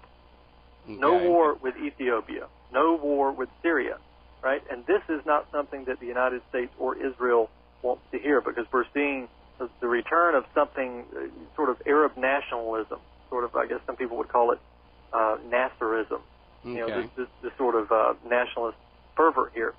So that's why we're seeing the United States promptly cutting off military aid to Egypt, when they had never done that before with Mubarak, with all of his crimes, and they had not done that with Morsi, with his fundamentalist bent, but they decided to do that with Sisi. This is, it should be pointed out that the reason the United States gave Egypt the billions of dollars in governmental aid and military aid, direct military aid, was the 1979 peace agreement between Egypt and Israel, and part of the stipulations of that agreement was that the United States has to pay Egypt billions of dollars every year. That's a real commitment to peace, isn't it? That the United States, who wasn't even involved, has to pay billions of dollars a year to keep peace between Egypt and Israel. But nevertheless, that's what that agreement was about. And of course, the United States has halted that. But notice also that while they've halted the much of the aid, some of it's going to be diverted. It's not going to be diverted to humanitarian programs. It's being diverted to non-governmental organizations. This has already been stated, right? And the question is, who are these non-governmental organizations that are going to receive the money? Is it going to be the National Endowment for Democracy, or is it going to be the National Democratic Institute, the International Republican Institute? Mm-hmm. You know, these are organizations that are well known all across the world for creating color revolutions. Now, that's what we've been seeing with the Muslim Brotherhood currently in Egypt, is a color revolution, an attempt to use a radicalized minority to overthrow the will of the majority of the Egyptian people. This is a situation very similar to what's happening in Syria, although it hasn't gone nearly as violent or nearly as far as what we saw in Syria. Well, it's a very good analysis. I had noticed that Morsi, when he came in, did over time mutate to being more agreeable, and I think one of the reasons, I think the fact that he was going to commit soldiers to Syria was a large part of the military deciding that, no, we don't want to send our people over to Syria, and that provoked that. So I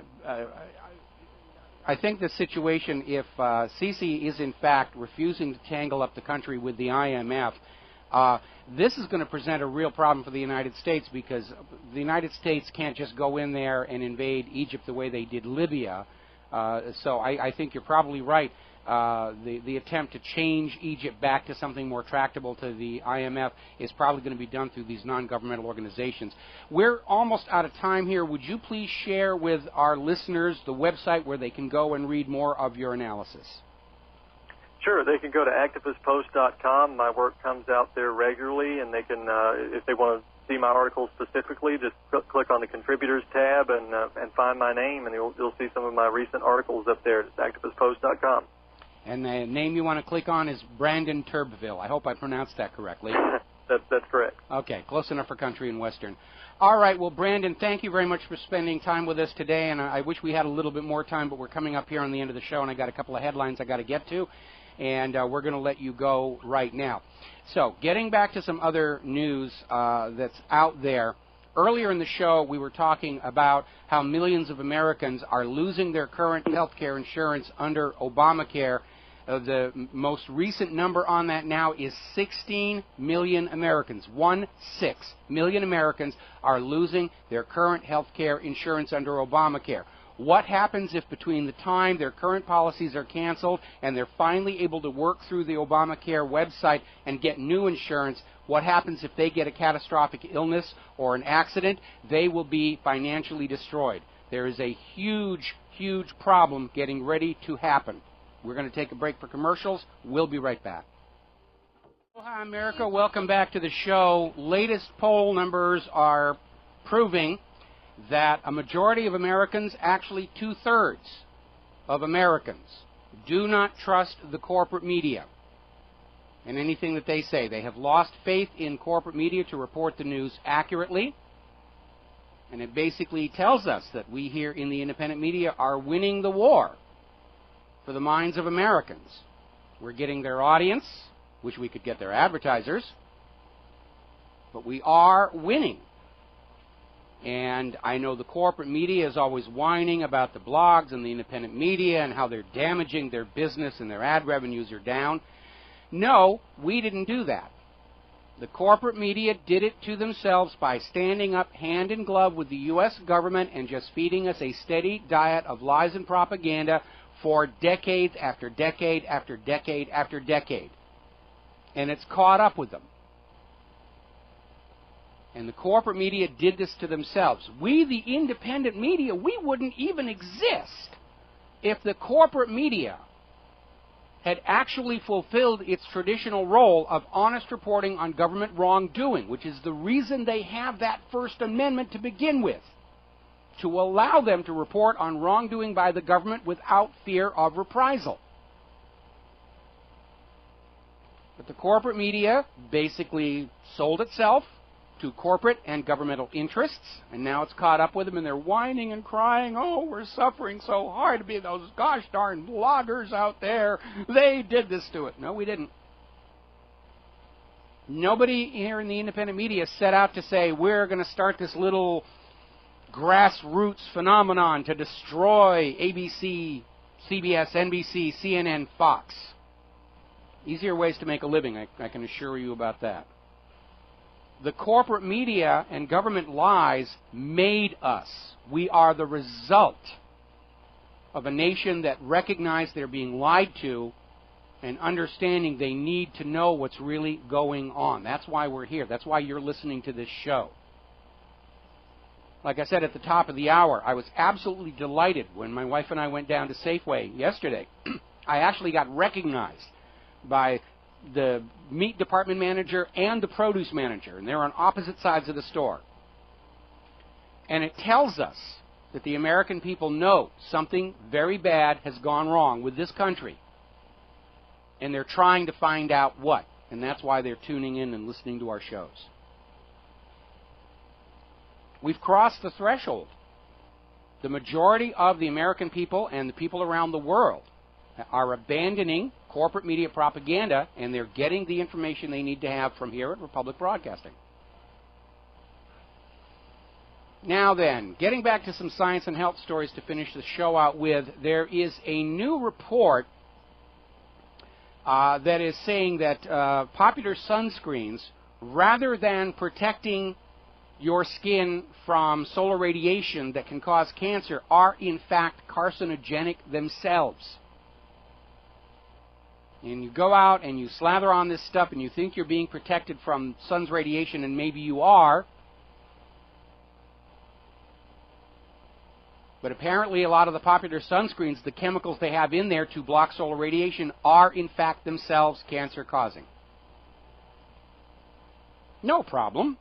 We've got for-profit cancer hospitals ready to take care of you and sell you more medication and more stuff. Somebody earlier today in email was asking, how my health is doing, and I think for a 61-year-old guy I'm doing pretty good. And I seem to have avoided most of the chronic ailments that my contemporaries are dealing with because, thanks to my wife, I eat healthy and I stay away from doctors and hospitals. GMO labeling, of course, is coming up for another fight this next election. There was a big brouhaha over money laundering to conceal sources of money for the No on GMO labeling campaign. The identity of the funders of the labeling, anti-labeling campaign is now becoming known. PepsiCo, 1.6 million, Nestle, 1 million, Coca-Cola, 1 million, General Mills, 500,000, ConAgra, a little over 250,000, Campbell's Soup, 265,000, Hershey Company, 248,000, the J.M. Smucker Company, 241.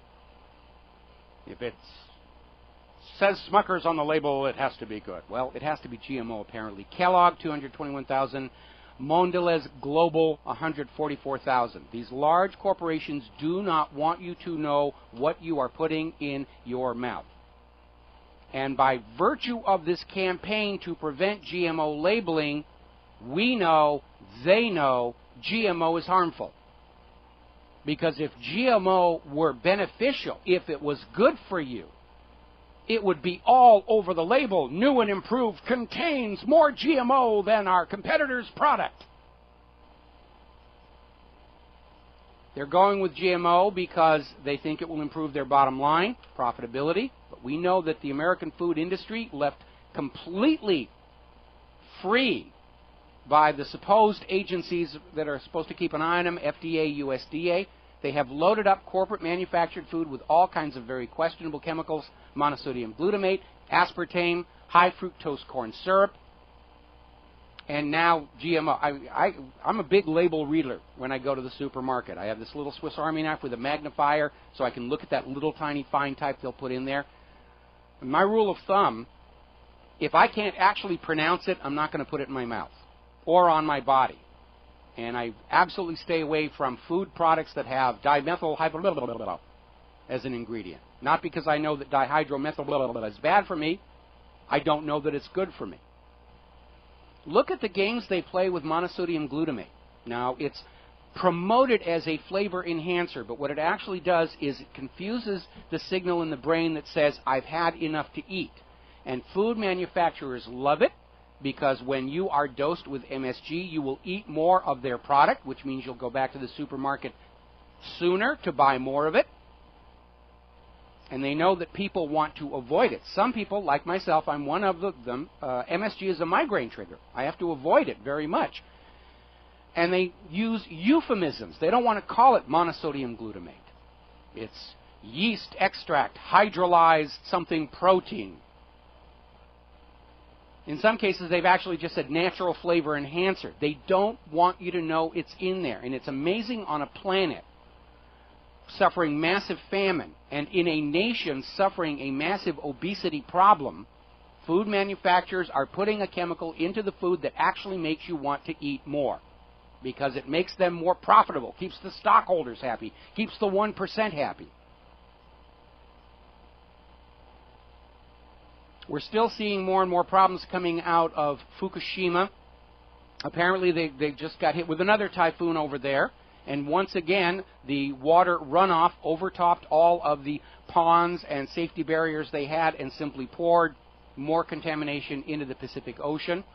They're now finally getting down to the center of reactor number 4 and discovering that it is not going to be as easy to dismantle that core and remove the fuel rods as they thought. And, of course, the risk with the fuel rods is, even though they are used up, partly, they can still start to spontaneously fission if they are allowed to get too close to each other. It's a very, very messed up situation. Alrighty, I'm going to go back here. I want to reprise something that I think is a real crisis in the making. And it has to do with all these millions of Americans who are going to lose, already have lost, their health insurance. It's been canceled by their health insurance companies because it's not Obamacare compliant. We just heard right now, it's estimated 16 million Americans are having their current health insurance canceled. And it may take weeks or months for them to get new health insurance through healthcare.gov.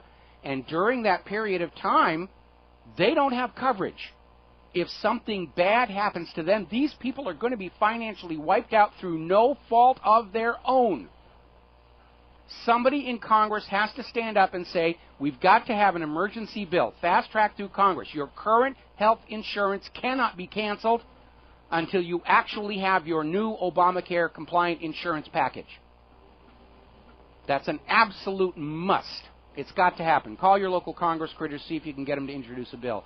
There's the music. It's time for us to get on out of here. We'll be back tomorrow on the Republic Broadcasting Network. Don't forget to hit that donate button over at republicbroadcasting.org. If you're buying physical silver and gold, and you should be, Republic Trading Group.